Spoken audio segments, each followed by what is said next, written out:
Yes, good morning class 8 chapter 4 काको उल्लू कथा, कौवे और उल्लू की कथा। यह कहानी पंचतंत्र से ली गई है।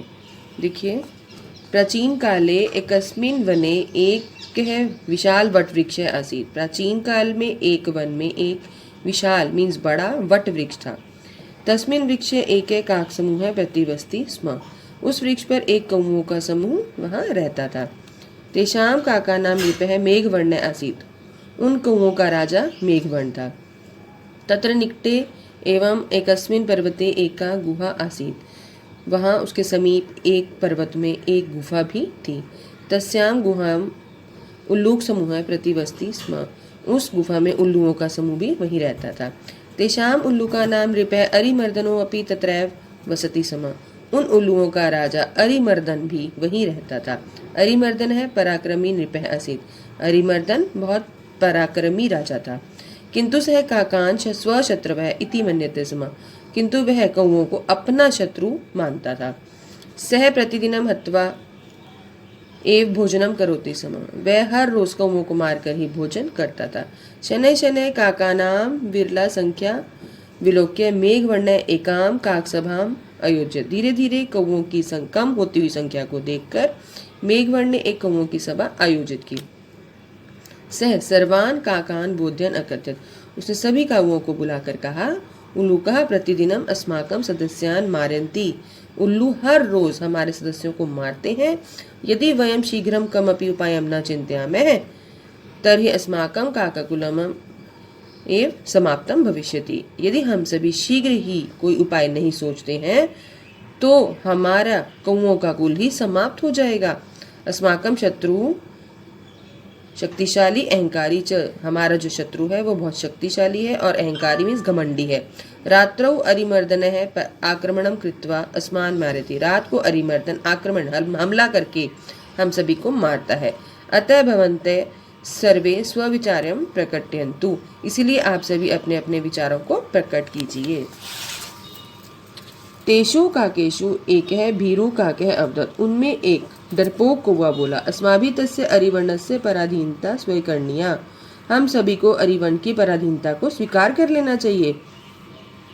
अन्य एक काके अवदत्। दूसरा एक कौवा बोला, अस्माभिः युद्धम करणीयम। हम सभी को युद्ध करना चाहिए। सर्वे काका द्वयो विचार्यो विरोधम अकुर्वन्। सभी कौवे दोनों के विचारों का विरोध करते हैं।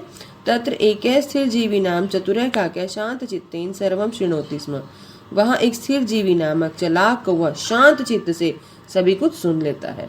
मेघवर्ण स्थिर जीवम अपृच्छत्। मेघवर्ण स्थिर जीवी से पूछता है, कृपया भवान स्वविचारम प्रकटयतु। कृपया आप अपना विचार प्रकट कीजिए। स्थिर जीवी अकथयत्। स्थिर जीवी कहता है, हे महाराज अस्माकं शत्रु बलशाली अस्ति। हे महाराज हमारा शत्रु बलशाली है, ताकतवर है। अतः अस्माभिः छल नीतः प्रयोगः करणीय।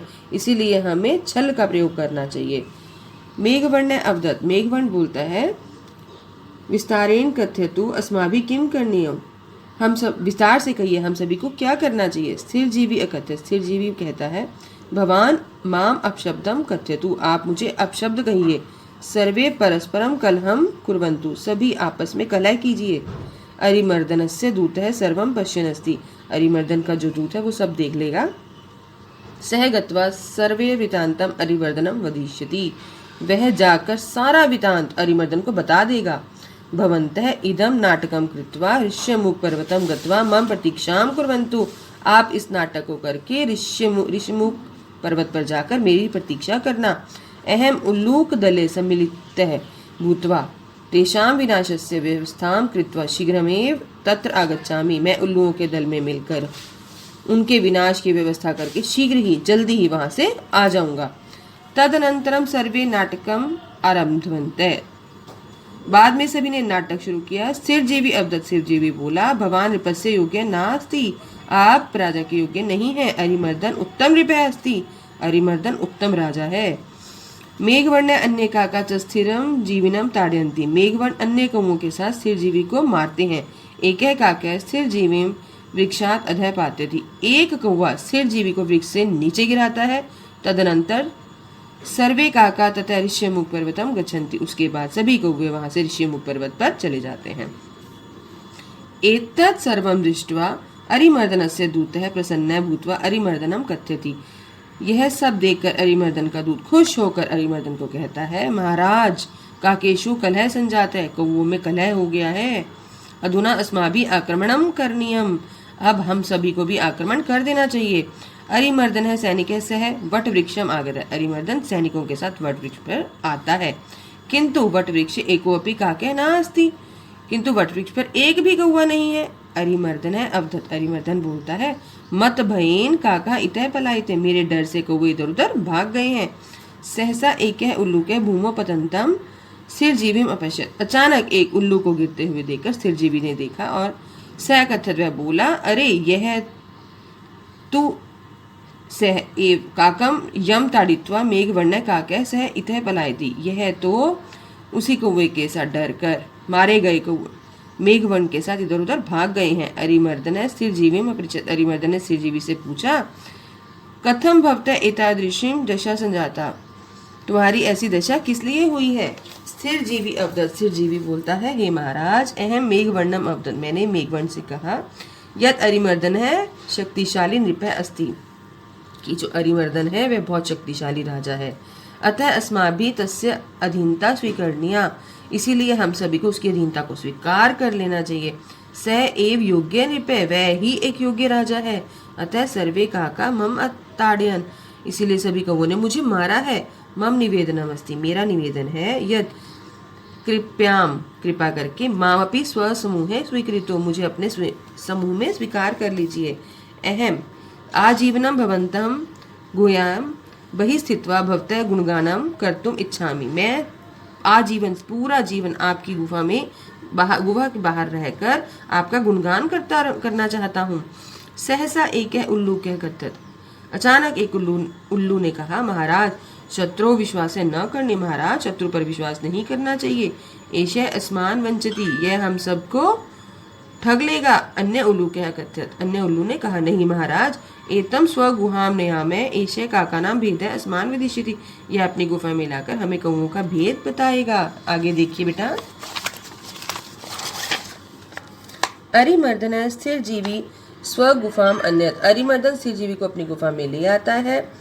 स्थिरजीवी प्रतिदिनम गुहायाम बहिरेव स्थित्वा अरिमर्दनस्य गुणगानम आरभ, स्थिरजीवी हर रोज गुफा के बाहर रहकर ही अरिमर्दन का गुणगान करता है।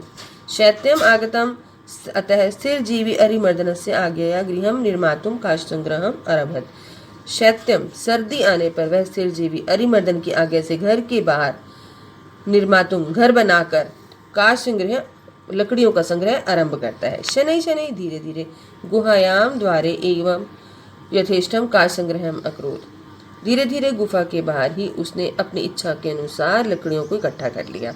एकस्मिन् दिवसे, एक दिन, स्थिरजीवी ऋष्यमुख पर्वतम आगच्छत्, स्थिरजीवी ऋष्यमुख पर्वत पर आता है। तम दृष्ट्वा सर्वे काका प्रसन्ना अभवन्, सभी वहाँ उसको देखकर सभी कौवे बहुत खुश हो जाते हैं। स्थिरजीवी एकत्रित, स्थिरजीवी ने कहा, अहम उल्लूकानां विनाशाय व्यवस्थां कृत्वाम आगतोऽस्मि, मैंने उल्लुओं के विनाश की व्यवस्था कर आ गया हूँ। भवन्तः सर्वे वनात् अग्निं स्वीकृत्य शीघ्रं चलन्तु, आप सभी वन से अग्नि को स्वीकार करके जल्दी ही चलें। सर्वे तथैव अकुर्वन्, सभी ने वैसा ही किया। तत्र गत्वा, वहाँ जाकर, सर्वे काष्ठानि प्रज्वलन्, सभी ने वहाँ जाकर आग को जला दिया। वह्नि दाहेन सर्वे उल्लूकः दग्धि, आग की दाह से सभी उल्लू जो है वो जल जाते हैं। पुनः सर्वे काका आनंदेन वटवृक्षे निवस्तुम आरभन्, फिर से सभी कौवों ने आनंद से वटवृक्ष में निवस्तुम रहना आरंभ कर दिया।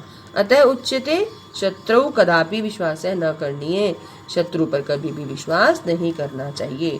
बेटा ये शब्द अर्थ दिए हुए हैं, ये सारे शब्द अर्थ आप याद कीजिए और अपनी कॉपी में कीजिए। इस चैप्टर को जो मैंने एक्सप्लेन किया है, कम से कम इस वीडियो को 2 से 3 बार देखिए और इसकी एक्सरसाइज को समझ कर कीजिए। इससे रिलेटेड जो आपको क्वेश्चन आंसर्स दिए उसको समझना और करना बार बार, ठीक है।